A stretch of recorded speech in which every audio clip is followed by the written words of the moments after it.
Hello students, let's start our new topic that is chemical bond.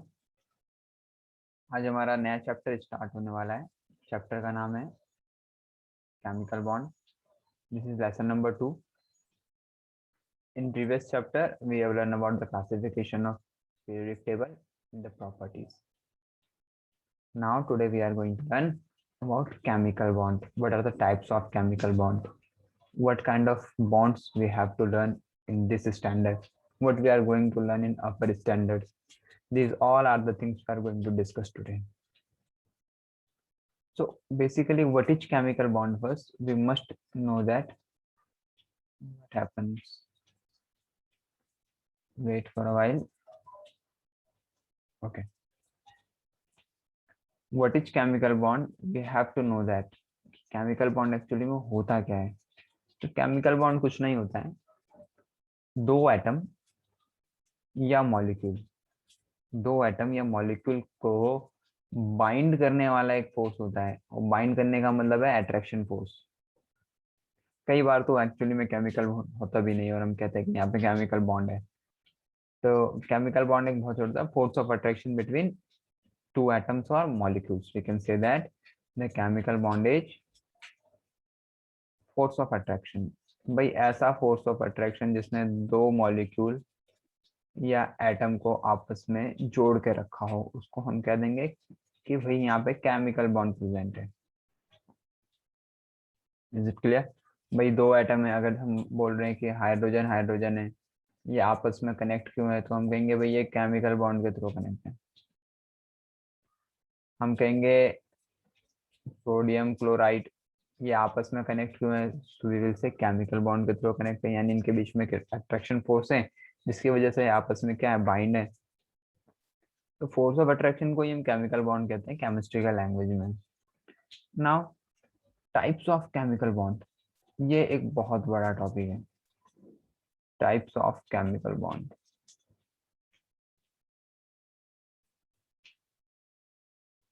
JEE nits के behalf से अगर हम देखें, JEE नीट कॉम्पिटिटिव एग्जाम के बिहाफ से देखें, तो टाइप्स ऑफ बॉन्ड बहुत ही बढ़िया टॉपिक है। टाइप्स ऑफ बॉन्ड अगर नहीं आएंगे तो ऑर्गेनिक केमिस्ट्री में फंस जाओगे। ऑर्गेनिक केमिस्ट्री में फंस जाओगे तो ये मान के चलो कम से कम 28 से 30 मार्क्स का लॉस हो जाएगा 11th-12th में।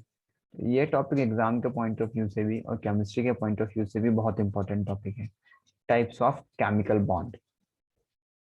तो इसको बेसिकली वैसे तो बहुत तरीके से कैटेगराइज कर देते हैं, लेकिन जिसका मेजर कैटेगराइजेशन है, बहुत बढ़िया कैटेगराइजेशन है, इसको दो पार्ट्स में कैटेगराइज करते हैं वैसा, कि भाई जो बॉन्ड होता है या तो इंटर एटॉमिक होगा जो एटम्स के बीच में लग रहा हो, या इंटर मॉलिक्यूलर होगा जो मॉलिक्यूल के बीच में लग रहा हो।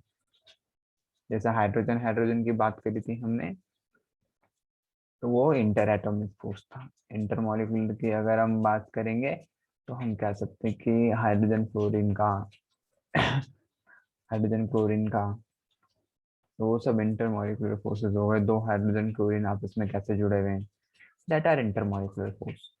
अगेन जो इंटर एटॉमिक फोर्स होते हैं, इसको भी फर्दर डिवाइड कर दिया गया है 3 पार्ट्स में। पहला पार्ट है ionic bond, second covalent bond, third coordinate bond,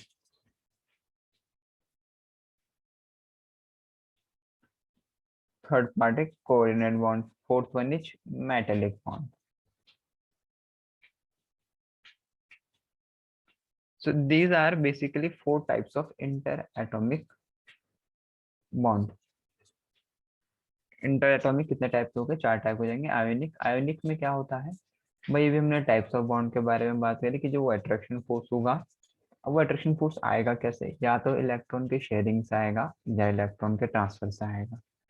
भाई दो ही बातें हो सकती है, या तो इलेक्ट्रॉन शेयर करेगा या इलेक्ट्रॉन ट्रांसफर करेगा, जैसे कि हम प्रीवियस क्लास में भी डिस्कस कर चुके हैं। अगर बॉन्ड फॉर्मेशन होगा, एटम फॉर्मेशन होगा, मॉलिक्यूल फॉर्मेशन होगा, तो क्या होगा, हमेशा शेयरिंग होगा या ट्रांसफर होगा इलेक्ट्रॉन का। तो उसी के बिहाफ में क्या कर देंगे, 4 टाइप्स के बॉन्ड हमने बना दिए गए। पहला बॉन्ड है आयोनिक बॉन्ड। आयोनिक बॉन्ड क्या होता है, ये सारी चीजें हम डिस्कस भी करेंगे, बहुत डिटेल में डिस्कस करेंगे। अभी से एक ओवरव्यू दे रहे हैं स्टार्टिंग में। आयोनिक बॉन्ड होता है कि बहुत बेसिक सा डेफिनेशन जो हमने बचपन से पढ़ते हुए है, मेटल और नॉन मेटल के बीच इलेक्ट्रॉन का कंप्लीट ट्रांसफर हो जाएगा, तो हम कहेंगे कि यहाँ पे आयोनिक बॉन्ड है। मेटल और नॉन मेटल के बीच इलेक्ट्रॉन का कंप्लीट ट्रांसफर हो जाएगा, so we will say that there is ionic bond. Covalent bond में वही शेयरिंग हो जाता है दोनों इलेक्ट्रॉन का, double bond, triple bond, single bond, यहाँ पे कोवेलेंट बॉन्ड हो जाता है। कोऑर्डिनेट बॉन्ड, यहाँ पे क्या होता है, जो बॉन्ड फॉर्मेशन होगा तो दोनों इलेक्ट्रॉन एक ही एटम डोनेट भी करेगा और शेयर भी करेगा, यानी दूसरे एटम के इलेक्ट्रॉन का कोई भी रोल नहीं होगा। वैसे तो आईपीसी कहता है अब दो ही टाइप के बॉन्ड है, कोवेलेंट के अंदर ही कोऑर्डिनेट कोवेलेंट बॉन्ड पड़े जाएंगे। मॉडर्न आईपीसी यही कहता है कि कोऑर्डिनेट कोवेलेंट के अंदर ही आएगा। Now metallic bond. अब मेटेलिक बॉन्ड क्या होता है बच्चों, कि सपोज हमने एक कॉपर वायर ले लिया है। अब कॉपर वायर में क्या होगा, numbers of copper atoms connected होंगे आपस में, है ना भाई। एक एटम से तो पूरा वायर बनेगा नहीं, बहुत सारे छोटे छोटे एटम्स आपस में कनेक्ट हुए होंगे। तो जब वो एटम्स आपस में कनेक्ट हुए होंगे तो उनके बीच भी एक अट्रैक्शन फोर्स वर्क कर रहा है, तो उस अट्रैक्शन फोर्स को हम क्या कह देते हैं, मेटेलिक बॉन्ड कह देते हैं। देखो होता क्या है, अगर हमें कॉपर वायर की बात करें तो ये छोटे छोटे सपोज एटम यहाँ पे प्रेजेंट है। अब हमें पता है कि जो मेटेलिक कैरेक्टर होगा उसके पास फ्री इलेक्ट्रॉन होता है आउटर मोस्ट शेल में, तो ये इनके फ्री इलेक्ट्रॉन हो गए। अब इनके बीच में बॉन्ड फॉर्मेशन कैसा होता है, बस यही देखना है कि मेटेलिक बॉन्ड कैसा हो जाता है। ये उनके इलेक्ट्रॉन है एटम्स के, एटम पे कौन सा चार्ज होता है, पॉजिटिव चार्ज होता है, तो हमने यहाँ पे पॉजिटिव चार्ज लगा दिया सभी में। तो अब ये जो फ्री इलेक्ट्रॉन है ये इसके थ्रू तो कनेक्ट है ही है भाई, ये न्यूक्लियस भी इसको अट्रैक्ट कर रहा है आपस में। ये फ्री इलेक्ट्रॉन है, ये भी अट्रैक्ट कर रहा है, ये भी अट्रैक्ट कर रहा है, ये भी और ये भी। तो इस तरीके से इनके बीच इंटर एटॉमिक बॉन्ड क्रिएट हो जाता है, और इसी बॉन्ड को कहते हैं metallic bond. Now come to the inter molecular force. भाई दो मॉलिक्यूल्स ने आपस में कनेक्ट होने, तो वंडरवाल फोर्स सुना होगा सभी ने, जो हम पहले भी बात कर रहे थे, वीक फोर्सेस होते हैं। वंडरवाल फोर्सेस भी 5 टाइप्स के होते हैं, बहुत ही लेंथी टॉपिक है टाइप्स ऑफ बॉन्ड। भाई इंटरमॉलिक्यूलर में वंडरवाल फोर्स होते हैं, ये 5 टाइप के होते हैं। उसके बाद हम बात करते हैं, ये वीक बॉन्ड होते हैं, मॉलिक्यूल्स मॉलिक्यूल्स के बीच होते हैं in the comparison of inter atomic. यहाँ पे नोट्स डाल करेंगे, इंटर एटॉमिक स्ट्रॉन्ग बॉन्ड होते हैं, इंटर एटॉमिक स्ट्रॉन्ग बॉन्ड होते हैं, इंटर मॉलिक्यूलर वीक बॉन्ड होते हैं। साथ साथ में नोट्स बनाते रहेंगे, वीडियो पॉज करके देखते रहेंगे। सेकेंड टाइप का बॉन्ड होता है इसमें हाइड्रोजन बॉन्ड। हाइड्रोजन बॉन्ड कब फॉर्म होता है, जब hydrogen fluorine carbon sorry fluorine oxygen और नाइट्रोजन के साथ रिएक्ट कर देता है तो हाइड्रोजन बॉन्ड बन जाता है। ये भी दो टाइप का बॉन्ड होता है, इंटरमॉलिक्यूलर और इंट्रामॉलिक्यूलर, इंटर एंड इंट्रा। तो इतने टाइप के हमें टोटल टाइप्स ऑफ बॉन्ड पढ़ने होते हैं।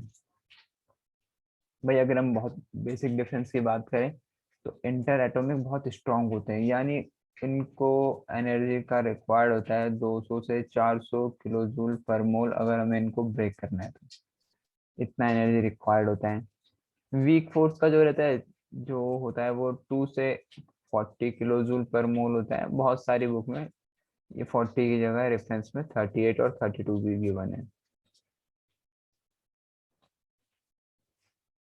तो ये टाइप्स ऑफ बॉन्ड्स हैं, हमें इतने सारे टाइप्स ऑफ बॉन्ड के बाद सीखना है, लेकिन जो हम इस स्टैंडर्ड में सीखने वाले as per our syllabus in advance classes we are going to learn all the things, ionic bond, covalent bond and coordinate bond. These three are the major topics for us. Then after that we will learn about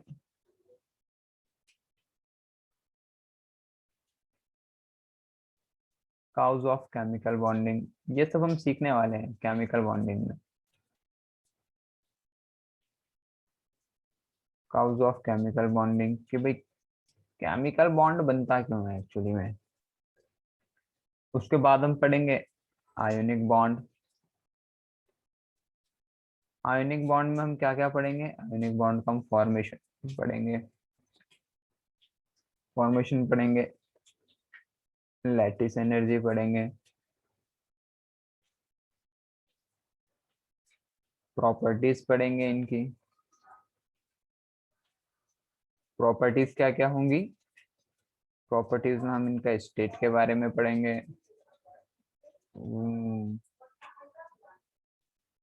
volatility के बारे में पढ़ेंगे, solubility के बारे में पढ़ेंगे, conductivity के बारे में पढ़ेंगे, and much more we are going to learn in properties. इन सब प्रॉपर्टीज को डिस्कस करने के बाद सीखेंगे percentage of covalent bond, percentage of covalent bond in ionic bond. So remember that कि 100% बॉन्ड ना तो कोई आयनिक होता है ना ही कोई कोवेलेंट होता है, यानी आयनिक बॉन्ड भी कुछ ना कुछ परसेंटेज क्या शो करेगा, कोवेलेंट बॉन्ड का शो करेगा, और उसको हम कहेंगे, उसको हम कैलकुलेट करेंगे फजान रूल से, उसको हम कैलकुलेट करेंगे फजान रूल से। फजान रूल्स क्या दिखाता है कि परसेंटेज ऑफ कोवेलेंट बॉन्ड दिखाता है आयनिक बॉन्ड में। यही सब बातें हम फिर से कोवेलेंट बॉन्ड में भी पढ़ने वाले हैं।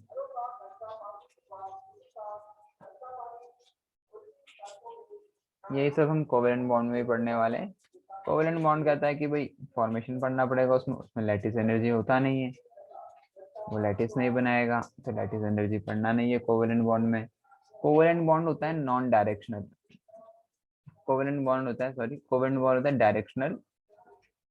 डायरेक्शनल का मतलब होता है कि इनका स्ट्रक्चर होता है। आयनिक बॉन्ड होता है नॉन डायरेक्शनल, इनका कोई स्ट्रक्चर नहीं होता। भाई अगर हम कह रहे हैं कि सोडियम क्लोराइड का स्ट्रक्चर बनाओ, तो कभी देखा है कि ऐसा बॉन्ड बनाओ बीच में, सोडियम क्लोराइड है कहीं भी लिख लेंगे, NaCl किसी भी साइड लिख लो, तो इनका कोई स्ट्रक्चर नहीं होता, तो ये नॉन डायरेक्शनल होते हैं। Ionic bond, covalent bond directional होते हैं, जिनका स्ट्रक्चर सीखना पड़ेगा। प्रॉपर्टीज के बारे में हम सीखेंगे, डाइपोल मूवमेंट के बारे में सीखेंगे, ये डाइपोल मूवमेंट क्या होता है। ये तो अभी हम देख रहे हैं कि हम इसके अंदर क्या क्या सीखने वाले हैं।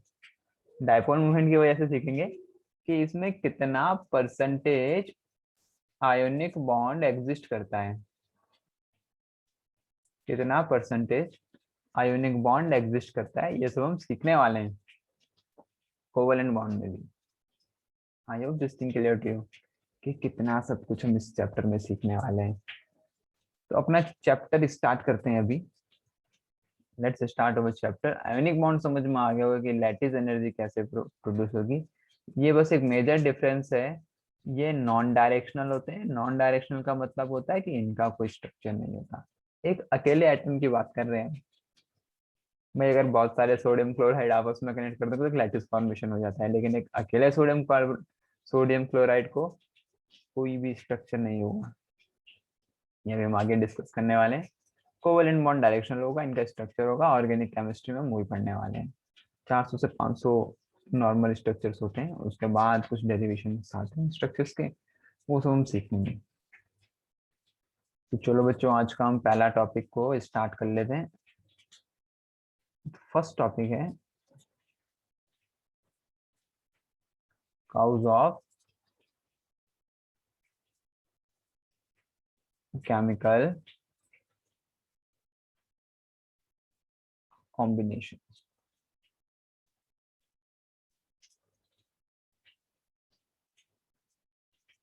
तो पहला टॉपिक जो आज का है वो है काउज ऑफ केमिकल कॉम्बिनेशन।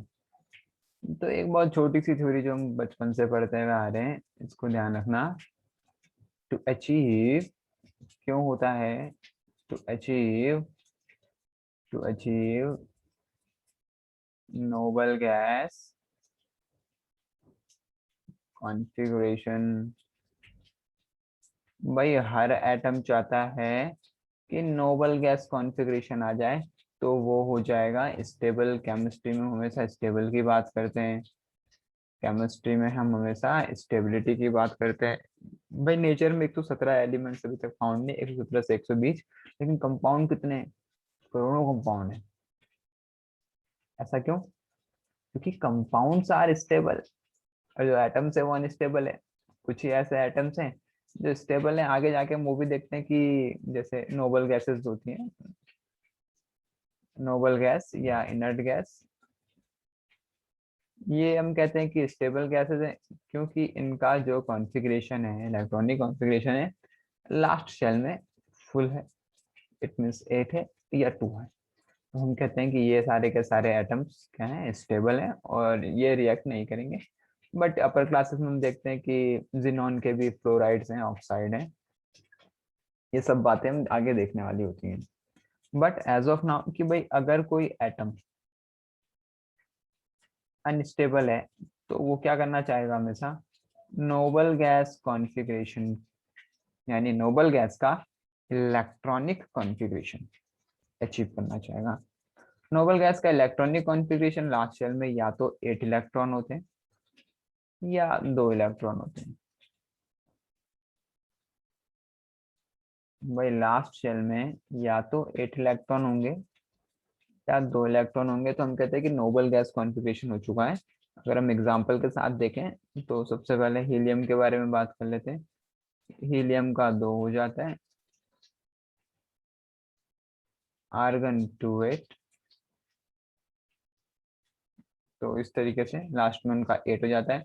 अगर हम नियॉन की बात भी करें तो लास्ट में 8, जीनोन की बात करें तो इलेक्ट्रॉनिक कॉन्फ़िगरेशन करके देख सकते हैं इन सब के लास्ट में 8 आता है। तो कोई भी एटम नोबल गैस कॉन्फ़िगरेशन कब लेगा? जब उसके लास्ट में या तो 8 इलेक्ट्रॉन होंगे या 2 इलेक्ट्रॉन होंगे। लास्ट में 8 इलेक्ट्रॉन का कॉन्फ़िगरेशन अचीव करना होता है ऑक्टेट रूल। ध्यान देना, क्या बोला है यहाँ पे ऑक्टेट रूल को? भाई सभी एटम्स ने नोबल गैस का कॉन्फ़िगरेशन अचीव करना है। नोबल गैस का कॉन्फ़िगरेशन 2 तरीके से अचीव हो सकता है कि या तो लास्ट में 2 इलेक्ट्रॉन हो या लास्ट में 8 इलेक्ट्रॉन हो। तो सारे के सारे एटम चाहते हैं कि जो उनके पास में नोबल गैस है ना, उसका इलेक्ट्रॉनिक कॉन्फ़िगरेशन आ जाए, इसके पास वो रखे हुए हैं। ठीक है, सपोज हम बात करें हाइड्रोजन, तो हाइड्रोजन हीलियम के पास है तो वो उसका इलेक्ट्रॉनिक कॉन्फ़िगरेशन करना चाहेगा। अगर कोई हम एलिमेंट बात करें जिसका एटॉमिक नंबर 5 है, तो क्या करेगा? भाई 10 एटॉमिक नंबर वाला नोबल गैस क्या है? स्टेबल है, तो वो 10 वाला अचीव करना चाहेगा या 2 वाला अचीव करना चाहेगा। देखो यहाँ से उसने 5 बढ़ना है, तो बेसिकली वो 3 लूज कर देगा, तो वो 2 वाले में जाएगा। ठीक है, तो बेसिकली क्या कहना चाह रहे हैं हम?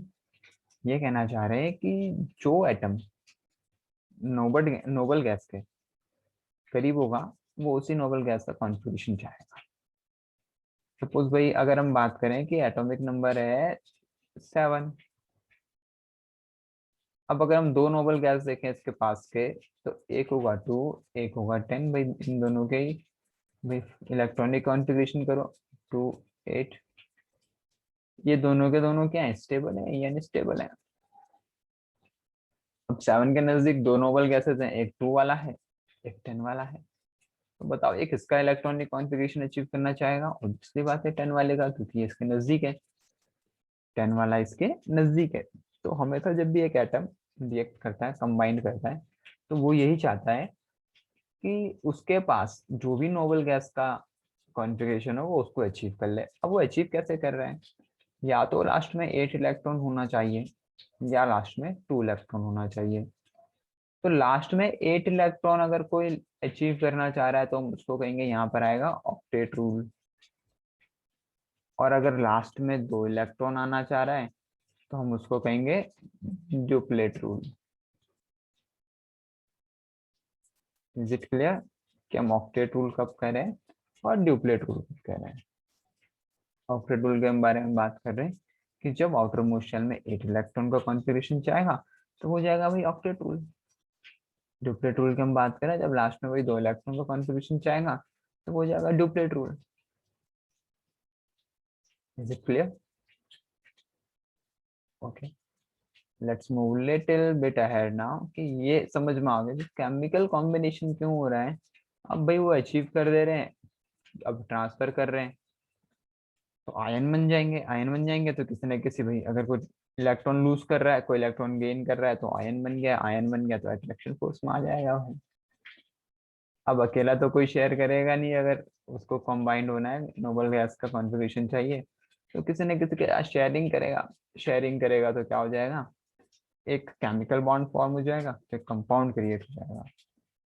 तो इस नोबल गैस के कॉन्फ़िगरेशन को अचीव करने के लिए सारे के सारे एटम्स एक दूसरे को, सॉरी, सारे के सारे एटम कंपाउंड फॉर्म करते हैं। कुछ नहीं करते हैं, जिनका कॉन्फ़िगरेशन स्टेबल होगा वो नहीं करेंगे, ठीक है, तो जिनका नहीं होगा वो करेंगे। आगे जाके हम एक थ्योरी पढ़ने वाले हैं कि जो केमिकल कॉम्बिनेशन होगा वो होता है to achieve lower potential energy. तो ये हम थ्योरी पढ़ेंगे अपर क्लासेस में, टू लोअर पोटेंशियल एनर्जी, क्योंकि जब भी पोटेंशियल एनर्जी सबसे कम होती है तब जाके हम कहते हैं कि ये कंपाउंड, ये एलिमेंट, ये मॉलिक्यूल स्टेबल है, whenever the potential energy is low। तो आगे जाके हम ये भी पढ़ेंगे अपर क्लासेस में कि केमिकल कॉम्बिनेशन इस लॉ के तहत होता है। बट इसका मीन वाइल अगर जो बेसिक स्ट्रक्चर देखें तो भाई नोबल गैस का कॉन्फ़िगरेशन अचीव करना ही केमिकल कॉम्बिनेशन है। चलिए अब आगे की बात करते हैं। जो हमारा फर्स्ट टाइप ऑफ बॉन्ड है वो है आयोनिक बॉन्ड।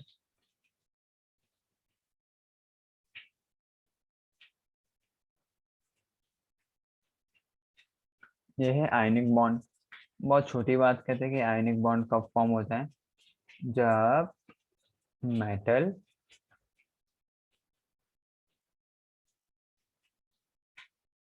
और नॉन मेटल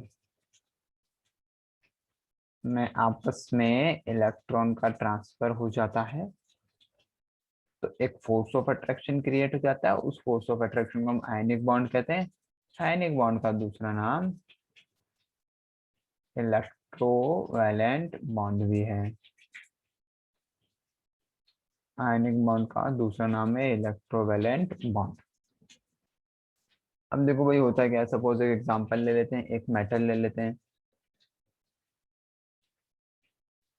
सोडियम। सोडियम का इलेक्ट्रॉनिक कॉन्फ़िगरेशन करेंगे सर 281 होता है, तो यहाँ पे तो बात बनेगी नहीं भैया, भी तो ये अनस्टेबल है। तो इसको स्टेबल करने के लिए क्या कर देंगे, सोडियम ये एक इलेक्ट्रॉन डोनेट कर देगा, सोडियम प्लस क्रिएट हो जाएगा, इलेक्ट्रॉनिक नेगेटिव हो जाएगा। तो यहाँ पे इसका एटॉमिक कॉन्फ़िगरेशन 28 हो गया है, यानी ये पॉजिटिव चार्ज कैरियर बन गया है। और ये क्या हो गया है, स्टेबल हो गया है। प्रोसेस कैसा है, ये एक्सोथर्मिक है या एंडोथर्मिक है? भाई यहाँ से इलेक्ट्रॉन निकाला है, एनर्जी एब्जॉर्ब हुई है, एनर्जी एब्जॉर्ब होगी तो प्रोसेस एंडोथर्मिक होगा। एक नॉन मेटल ले लेते हैं, क्लोरीन। क्लोरीन का अगर हम इलेक्ट्रॉनिक कॉन्फ़िगरेशन देखें 287, यानी इसको स्टेबिलिटी के लिए एक इलेक्ट्रॉन अचीव करना है।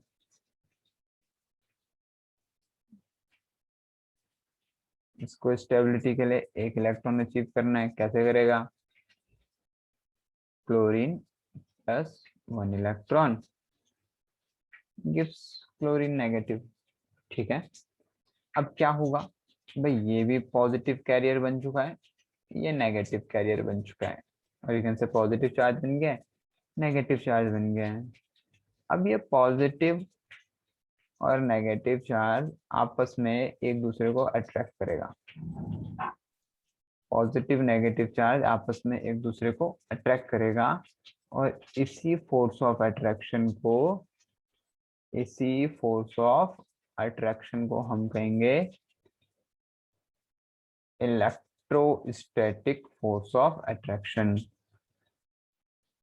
इलेक्ट्रोस्टैटिक फोर्स ऑफ अट्रैक्शन, और यही फोर्स ऑफ अट्रैक्शन कहा जाता है आयोनिक बॉन्ड।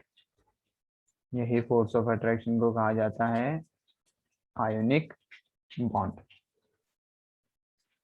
तो बेसिकली यहाँ पे देखने को मिल रहा है, यहाँ पे बॉन्ड तो है ही नहीं, यहाँ पे सिर्फ फोर्स ऑफ अट्रैक्शन है, और इसी फोर्स ऑफ अट्रैक्शन को हम क्या कह रहे हैं, आयोनिक बॉन्ड कह रहे हैं। अब यहाँ से एक बहुत अच्छा क्वेश्चन अराइज होता है, बहुत ही बढ़िया क्वेश्चन अराइज होगा। देखो भाई कि सोडियम पॉजिटिव खुद में स्टेबल है कि नहीं है, एक इलेक्ट्रॉन उसने डोनेट कर दिया तो स्टेबल हो गया। क्लोरीन नेगेटिव भी खुद में स्टेबल है, तो भाई ये सोडियम क्लोराइड क्यों बन रहा है यहाँ पे, NaCl क्यों बन रहा है जब ये दोनों आपस में स्टेबल हैं? So why NaCl is forming? Video को 2 मिनट पॉज करें और इसके बारे में सोचना पड़ेगा कि ऐसा क्यों हो रहा है, कि ऐसा क्यों हो रहा है कि भाई सोडियम भी जब आपस में,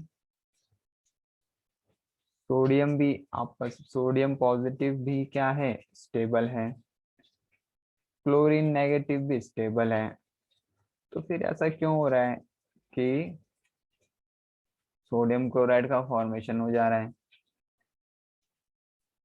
इसको सोचिए थोड़ा, वीडियो पॉज करके, कि क्यों फॉर्मेशन हो गया सोडियम क्लोराइड का। अब देखो भाई क्या हुआ है,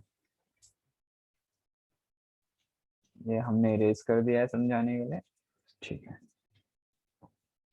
now look at what actually happens, actual में क्या हुआ है। भाई किसी एटम से अगर मुझको इलेक्ट्रॉन रिमूव करना है तो कौन सी स्टेट में रिमूव होता है? भाई सब बोलेंगे गैसियस स्टेट में रिमूव होता है, क्योंकि वहां पे एटम फ्रीली मूव करता है। इलेक्ट्रो आयनाइजेशन पोटेंशियल एनर्जी के बारे में हमने बात करी थी, I to remove an electron, to remove an electron from isolated neutral gaseous atom, क्योंकि वहां पे दूर दूर स्टेट में हमें मिलते हैं। इलेक्ट्रॉन एफिनिटी के बारे में भी यही बात करी थी, amount of energy released when electrons added to the outermost shell of an isolated gaseous gaseous neutral atom।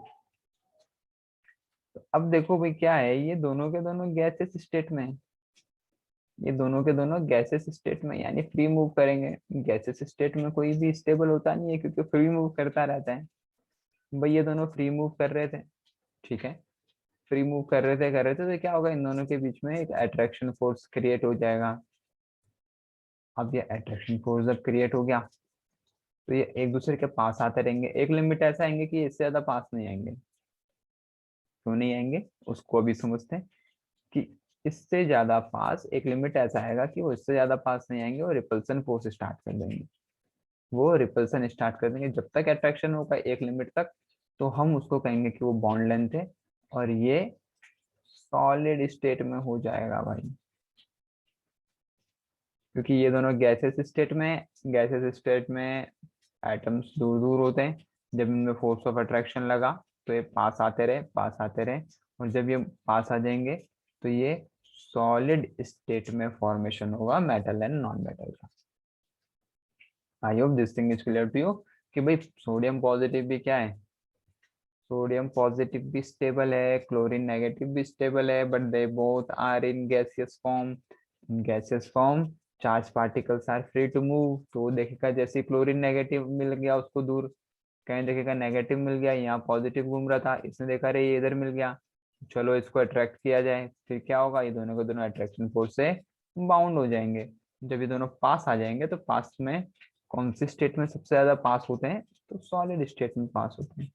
इस वजह से metal non metal ionic bond जब भी फॉर्म करेगा तो सॉलिड स्टेट में होगा। अब क्वेश्चन ये आता है कि ये पूरा इस पे चिपक क्यों नहीं गया भाई, कुछ ना कुछ डिस्टेंस क्यों रह गया। क्वेश्चन ये मन में आता है कि ये पूरा का पूरा क्यों नहीं चिपका, कुछ तो रह गया है। तो इसको हम थोड़ा सा समझ लेते हैं कि एक्चुअली में होता क्या है।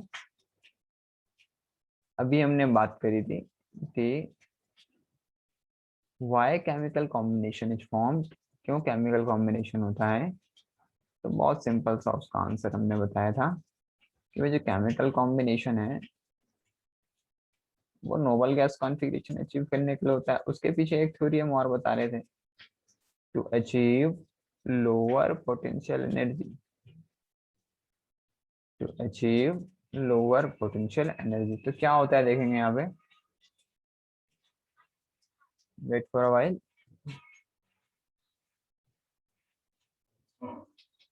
भाई हमने बात करी है कि केमिकल कॉम्बिनेशन क्यों होता है, केमिकल कॉम्बिनेशन होता है to achieve lower potential energy of a system. जब भी सबसे लोवेस्ट, वी कैन से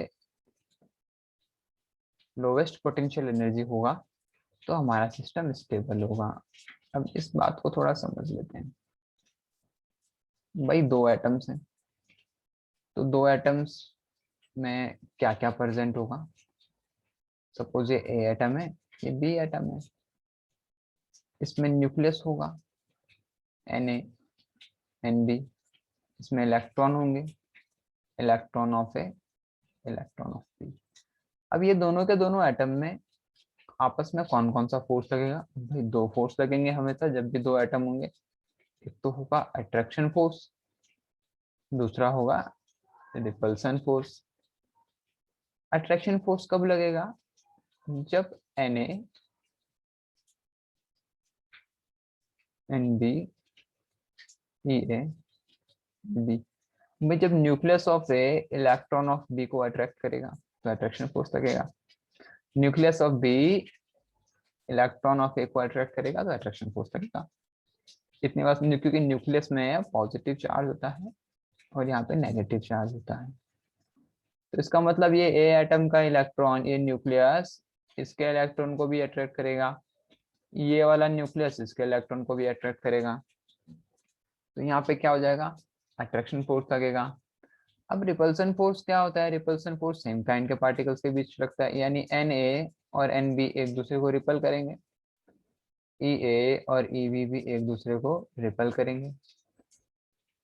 तो क्या होता है, जब तक ये अट्रैक्शन फोर्स वर्क कर रहा है तब तक रिपल्सन वर्क नहीं करेगा। एक कंडीशन ऐसा है कि जब ये दोनों के दोनों एटम बहुत दूर थे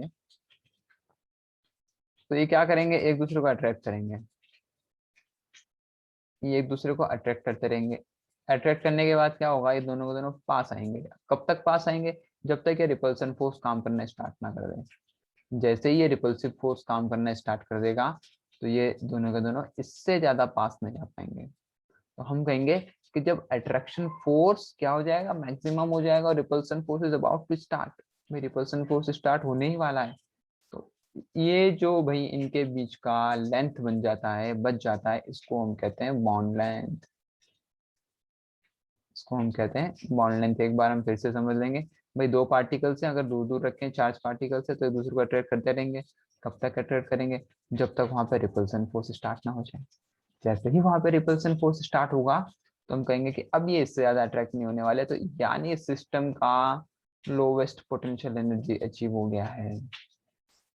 सिस्टम का लोवेस्ट पोटेंशियल एनर्जी अचीव हो गया, जहां पर से repulsion force is about to start, जहां पर से repulsion force is about to start.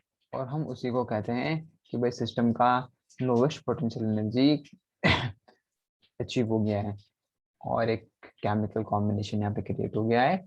इससे ज्यादा वो अट्रैक्ट नहीं होने वाला क्योंकि रिपल्सन फोर्स स्टार्ट हो जाएगा दो न्यूक्लियस के बीच, दो इलेक्ट्रॉन के बीच। जब तक रिपल्सन फोर्स नहीं होगा तब तक अट्रैक्शन फोर्स चलता रहेगा। आई होप इतनी चीजें समझ आ गई होंगी। In our next class we are going to look, हम लोग जो सीखने वाले हैं आयोनिक बॉन्ड का फॉर्मेशन के बारे में हमने बात कर ली है। आयोनिक बॉन्ड की प्रॉपर्टीज के बारे में बात करेंगे नेक्स्ट क्लास में। ये आयोनिक बॉन्ड की प्रॉपर्टीज क्या क्या होती हैं और कैसे कैसे सब जगह वर्क करते हैं। लैटिस एनर्जी क्या होती है, कितना परसेंटेज ऑफ आयोनिक बॉन्ड, कितना percentage of covalent bond, percentage of covalent bond कितना होता है, हमने पहले भी बताया कि भाई 100% आयनिक और 100% कोवेलेंट कोई नहीं होगा, दोनों में एक दूसरे के कैरेक्टरिस्टिक्स प्रेजेंट होंगे। भाई वीडियो एंड होने के बाद टीचमेंट में असाइनमेंट पैनल में कुछ क्वेश्चंस मिलेंगे, वो करने होंगे सभी को, ठीक है। बट दो वीडियो होने के बाद मिलेगा क्वेश्चन, आयनिक बॉन्ड जैसे कंप्लीट हो जाएगा वैसे सबको एक असाइनमेंट करना होगा असाइनमेंट पैनल में जाके। So thank you.